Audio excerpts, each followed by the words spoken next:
Hey everyone, welcome to episode 7 of the Nerdy Cool Dad podcast. Um, yeah, bit of a tough day today, to be honest.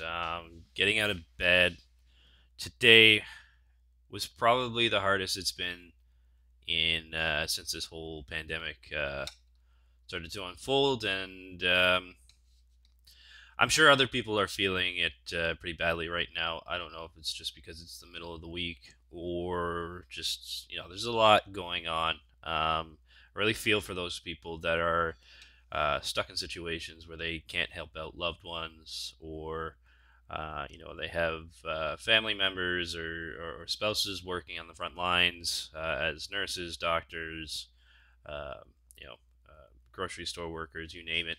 Um, you know, really feel for those people. It's getting harder and harder, and yeah, we just got to find ways to get through it here. I mean, as hard as it can be for me myself personally, I know there's other people having it a lot worse. So just keeping that in perspective and try to move on with things.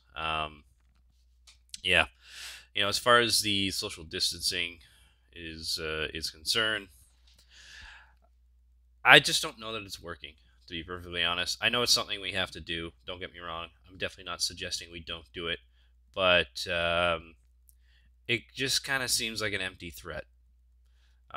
If we really want to nip this in the bud, we really need to consider locking down and doing that for 2 weeks. Because, in my opinion, all we're doing is putting loose measures on a situation, shutting down the not all the economy, but a good chunk of our economy, um, and just not doing it properly.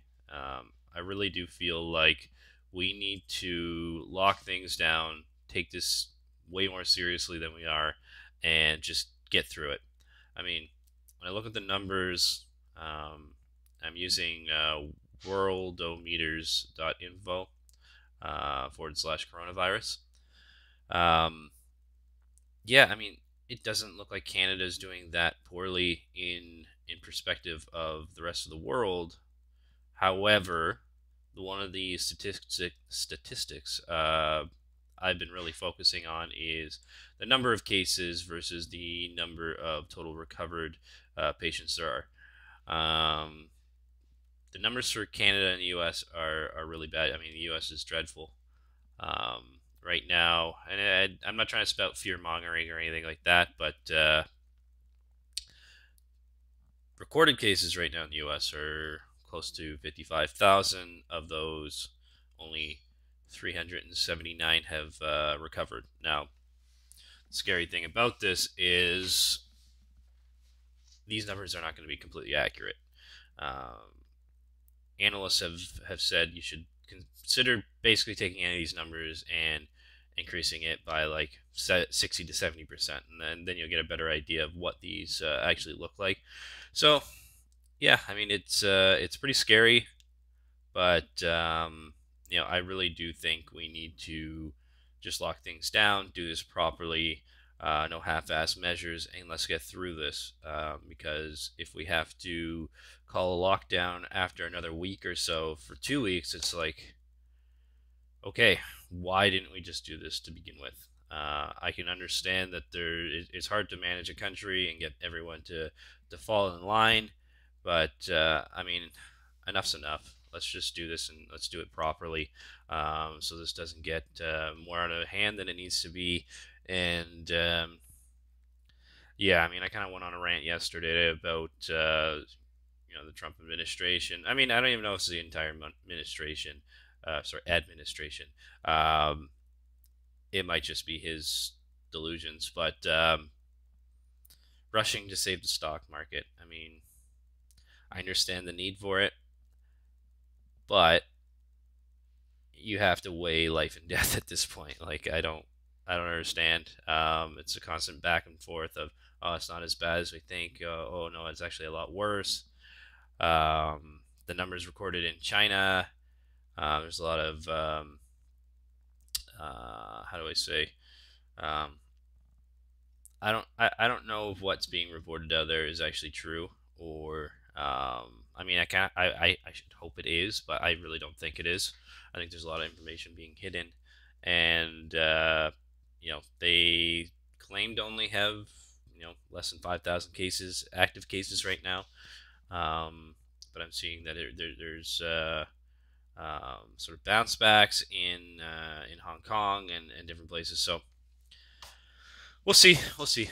Not to be too much of a damper on your day, I'm really am trying to not that it's necessarily my duty, but make things a little easier for you all. But I gotta say it like it is sometimes. But hopefully we can just keep a positive attitude as much as possible, and do some stuff that we haven't done before. Yesterday I downloaded a GameCube emulator. And some classic GameCube games. Haven't really had a chance to play it too much yet, but it's there. Luckily, at least with my setup, I've got a pretty decent laptop hooked up to my TV, and I've got an Xbox One controller. Now, it is an older generation, so I don't have the ability to hook it up with Bluetooth, which is kind of a pain in the ass. And the wireless adapter is brand new. It's like $45, so that's not happening. I'll just use the wire for now. It's not really the end of the world. But yeah, looking forward to getting to that. My wife wanted to, at least I've been recommending Animal Crossing for her, and the new one's out, but it's like $90 right now, so it's kind of not really something I want to be investing my money into right now. But some of the older games I'm sure are just as good, so I'm going to see if she likes that, and kind of go from there. And maybe I'll get some other emulators and make a list of games that I've always wanted to play, never had really a chance to. So we'll try that out. One thing I started to see is people adopting pets. Great idea. I really would recommend it if you're in a situation where you're kind of on your own or lonely, or you've always wanted to do this, and you always worried that you wouldn't have the time to train it. Don't worry about getting a puppy or a kitten necessarily. There's so many pets out there that could really use a loving home. If you've thought about it in the past, I think now is the perfect time to do that. You've got nothing but loads of time on your hands. So yeah, why the hell not?